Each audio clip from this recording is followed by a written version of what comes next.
The strengths perspective is an approach to helping clients. It's an alternative to the once common pathology or problem-focused approach. With the strengths approach, the focus is on the client's abilities, talents, and resources, rather than using an approach which tends to lend weight and value to the negative aspects of a client's life. The perspective has been the foundation of my clinical practice and career, as it was the method I was trained in my first professional position.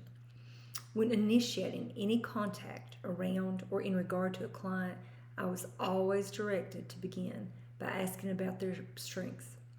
This is powerful, as children and adolescents and their families who've been in trouble with the courts or the schools were not expecting to come into my office and talk about the things that they do well. Oftentimes, it took some work to help them identify their strengths. That speaks to a little bit about their self-worth.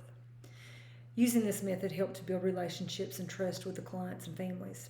In meetings with school staff, it often modeled a different perspective and lens to view the students and sometimes help them build stronger connections as well.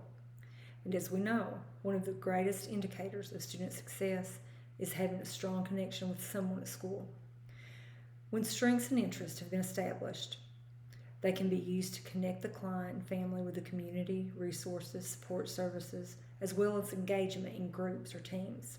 For instance, a student who felt out of place at school but identifies painting or building as a strength may find value in working with the drama department, creating sets. Using this method can be implemented through behavior modification plans as well. For instance, a student who seems to benefit from being sent to the office may be used to provide a task in the office. The student's getting the same payoff of being in the office without having to act out to achieve that. A common misconception about using this in a behavior intervention plan would be that the student would need to earn this outlet to exercise their strengths, whereas it's actually the time spent in the office that's going to help shape the behavior into what's wanted. Many clients have talents and skills they don't identify in that sense. For example, you may have clients who often cook for the family or garden or work on cars, but they never think about these as strengths. A student who reads or runs may not see these as coping mechanisms.